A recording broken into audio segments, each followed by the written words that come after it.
दत्त जयंती. हिंदू धर्मात मार्गशीर्ष महिन्याला विशेष महत्त्व आहे.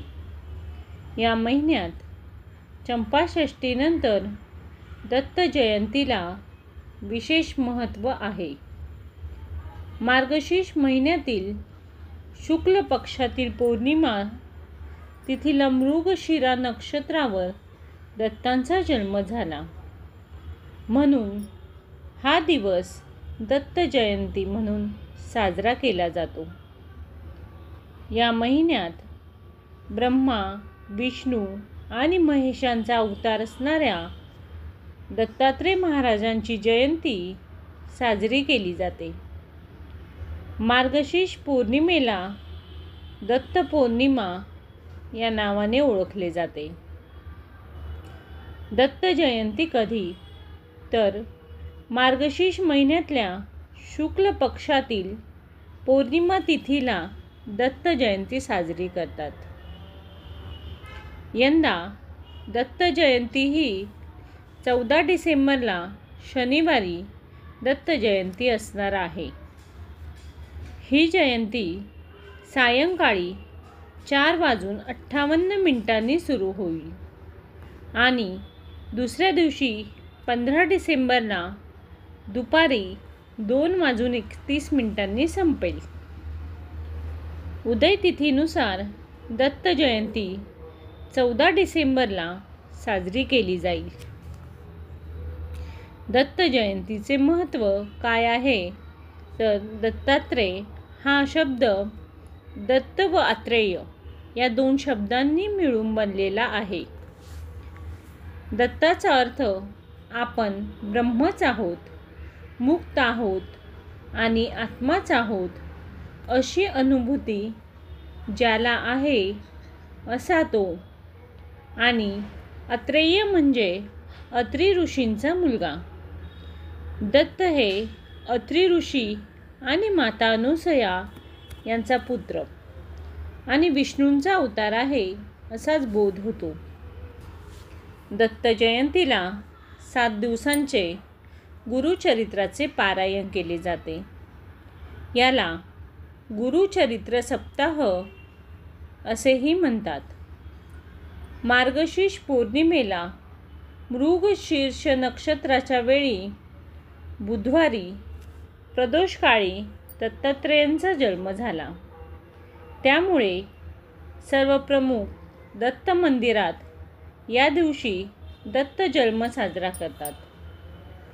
कुटुंबाचा कुळाचार म्हणून मार्गशीर्ष शुक्ल अष्टमीपासून दत्त नवरात्री साजरी केली जाते. दत्तात्रेयाच्या जन्माची कथा. पौराणिक कथेनुसार एकदा देवी लक्ष्मी, पार्वती आणि सरस्वती यांना आपल्या पतिव्रता असण्याचा खूप अभिमान वाटला. या तिघीही स्वतःला महान पतिव्रता समजू लागल्या. तेव्हा त्रिमूर्तींनी त्यांचा अहंकार नष्ट करण्यासाठी लीला निर्माण केली. एके दिवशी प्रदक्षिणा घालत असताना नारदजी देवलोकात पोहोचले आणि एक एक करून तिन्ही देवतांकडे गेले व म्हणाले, अत्री ऋषींची पत्नी अनुसूया ही मोठी भक्त आहे. तिच्यासमोर तुझी पतिव्रता काहीच नाही. हे ऐकून बायकांना आश्चर्य वाटले. तेव्हा तिन्ही देवींनी त्यांच्या पतींना म्हणजेच ब्रह्मा, विष्णू आणि महेश यांना हे सांगितले आणि त्यावेळी जाण्यास तेथे सांगितले. अनुसूयाच्या पतीवरील भक्तीची परीक्षा घेण्यास सांगितले. देवतांच्या सल्ल्यानुसार त्रिमूर्ती संतांच्या वेशात अत्री मुनींच्या आश्रमात आले. तिन्ही देवांनी अनुसूयेकडे भिक्षा मागितली, परंतु हे देखील सांगितले की तुम्हाला नग्न होऊन आम्हाला भिक्षा द्यावी लागेल.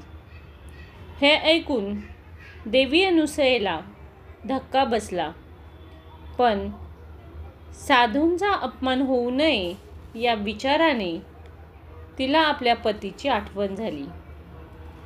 पती अत्रींचे स्मरण करून देवी अनुसयेने प्रतिज्ञा केली की माझी पितृभक्ती खरी असेल तर या 3 ऋषींना या क्षणी 6 महिन्यांचे बाळ व्हावे.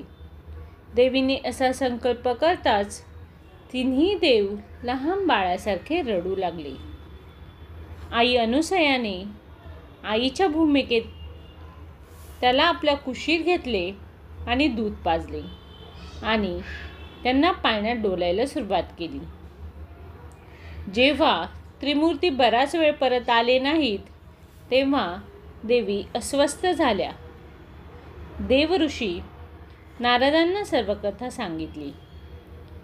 तेव्हा देवींनी अनुसयेकडे येऊन तिची माफी मागितली. देवी अनुसयेने तिन्ही देवांना त्यांच्या पूर्वीच्या रूपात पुनर्संचयित केले.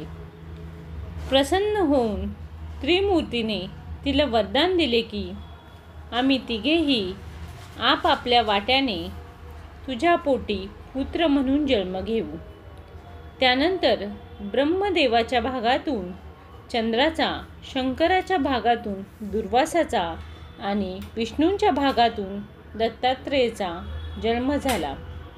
काही ग्रंथात भगवान दत्तात्रेयांना 3 देवांचा एकत्रित अवतार असेही म्हणतात.